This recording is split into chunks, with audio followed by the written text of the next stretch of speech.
Once you click on the link in the assignment, it's going to take you to a screen that looks something like this. And you may have log into Google or log into your account, or if you already have an account, or you may have sign into Canva with Google over here. If you do, this is probably the easiest way to go. If not, you can do log into Google if you are signed into Google Chrome with your student email. But I'm going to do it this way, so I'm going to continue as Dylan. And if for some reason your email address was not added to my class, you'll have to request permission to do that. It's very simple. You just click request access. I'll get an email, I'll approve it, and then you'll check your email and you'll have an email that says accept the invitation to my class. So once you get to Canva, once you get to this part, you're going to look down here on the left for Miss LeGros's art class. You're going to click on it, and then you're going to scroll down to designs. And your choice will either be landscape or portrait. They're already set up for you in the size that they need to be.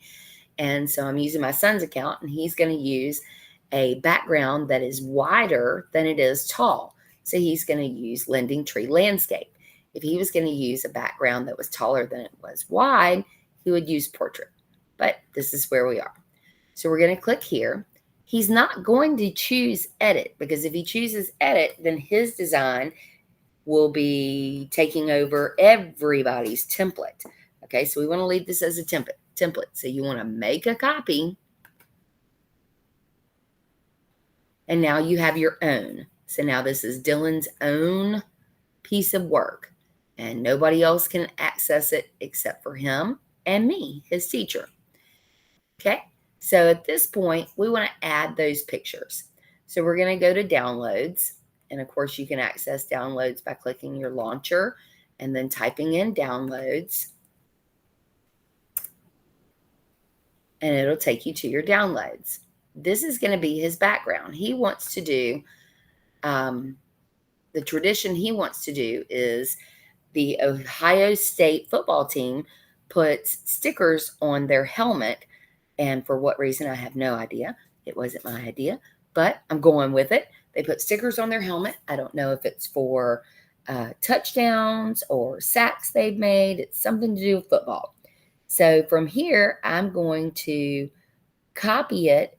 And in order to do that on this Chromebook, I'm going to 2-finger click. So I'm putting 2 fingers on the touchpad, and I'm going to click, and I'm going to click on copy image. And now at this point, I can go back to the web browser into Canva, and I'm going to press Control V, which is paste. And my image comes up. So now I can stretch that image to cover the entire background. And since the image is not in the exact proportions, I can actually move it around.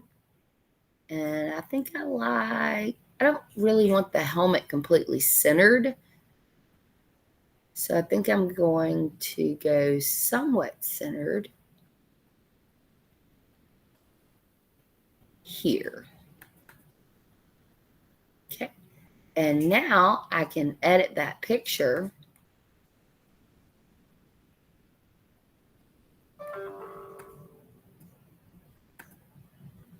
until it fits the original format. Okay. Now, this is not Ohio State. This is just a football player holding a helmet, which I thought would be more interesting than a helmet just sitting on the ground. However, I did find a picture of a helmet sitting on the ground. Excuse me. And I downloaded that as well. Actually, I found several pictures of helmets sitting on the ground.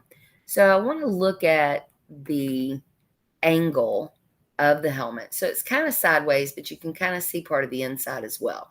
So I'm going to get the closest thing I can. So I have this helmet, and I have these helmets. I think I just want one helmet. And this one's kind of at an angle. This one's very much at the side. And these are at angles, but they aren't at the right angle. So I'm going to go with this one. So I'm going to open it up. And again, I'm going to 2-finger click, copy my image, go back to Canva on my web browser, and press Control V, which is going to paste the image. Now, if you look right up here, you can click on Edit Image. And from there, I can remove the background. So I'm going to do Background Remover. I'm going to click on that, and it's going to take away all the excess, that grass. I don't want the grass. All right, now I'm going to use this button to turn it to match the angle of the helmet in the picture. So that's approximately the angle. Maybe a little lower. Oh, it looks like the helmet's not quite big enough. So I need to stretch it, make it about the same size, move it around just a little bit. Now you notice that it's not identical in shape, but it's pretty close. It's definitely close enough for me to draw from. So I like that. So I'm going to come over here and click once. And now that's sealed in. And this is pretty much what I want for my drawing. So I'm going to draw the 2 football players and the one carrying the helmet. And that's what I like. So I'm ready to send it to the teacher. So I'm going to click on Send to Teacher. Select the teacher, and Corinne LeGros. Corinne's really not what I go by, but that's what my legal name is. So I'm going to click on that, and maybe I'm going to send a message that says, I can draw the rest of the helmet. And that way Miss LeGros knows what's going on in my brain. And then I'm going to click Send.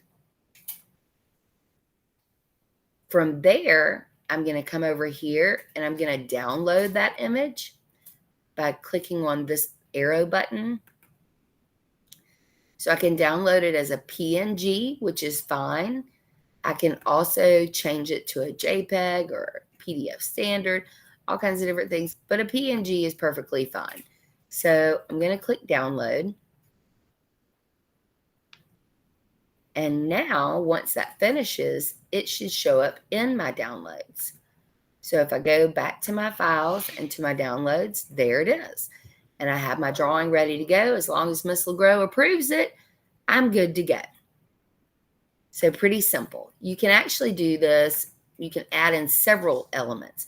If I wanted to add in some other things, of course, this background's kind of tight, but if I had a more open background, I could add in several different elements, remove those backgrounds, turn them, reshape them, all that kind of good stuff, and I'm good to go. And that's it.